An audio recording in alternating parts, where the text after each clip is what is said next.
આમોદ અને જંબુસરને જોડતો એ મુખ્ય માર્ગ એ સતત વાહન વ્યવહારથી ધબધબતો રસ્તો છે.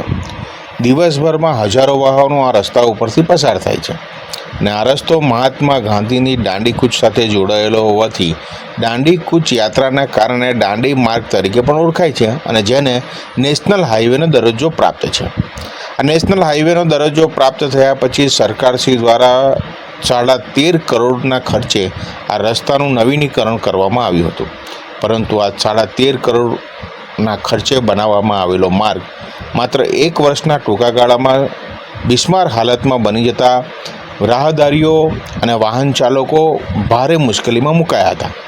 આ રસ્તો ખખડધજ બની જતા આ રસ્તાને મરામત કરવાનું કામ એ 6.5 કરોડના ખર્ચે પુનઃ મંજૂર કરવામાં આવ્યું અને તેના ભૂમિપૂજન વખતે 25 વર્ષ સુધીનો વાયદો આ રસ્તાનો કરવામાં આવ્યો હતો. પરંતુ 25 વર્ષના વાયદાવાળો આ રસ્તો માત્ર 3 થી 4 માસના ટૂંકા ગાળામાં ખખડધજ હાલતમાં બની જતા સ્થાનિક મીડિયાઓએ આ સમાચારને ખૂબ ચગાવ્યા હતા અને જેના કારણે આ રસ્તાને મરામત કરવાનું નેશનલ હાઈવેના એન્જિનિયરોને કાઠું પડી ગયું હતું.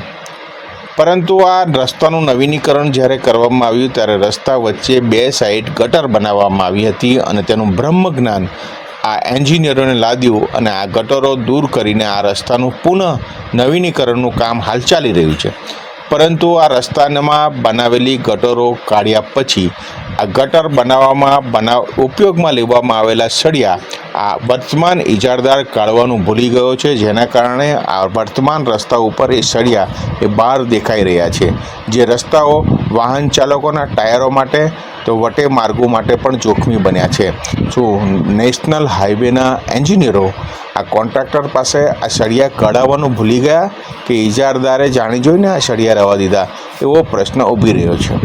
શું આ ત્રીજી વખત બની રહેલો આ મહાત્મા ગાંધીના નામ સાથે જોડાયેલો દાંડી માર્ગ આ વખતે સારી ગુણવત્તાવાળો બનશે ખરો કે આમોદ અને પ્રજા તેમજ વાહન ચાલકો માટે આ રસ્તો માથાનો દુખાવો જ બની રહેશે?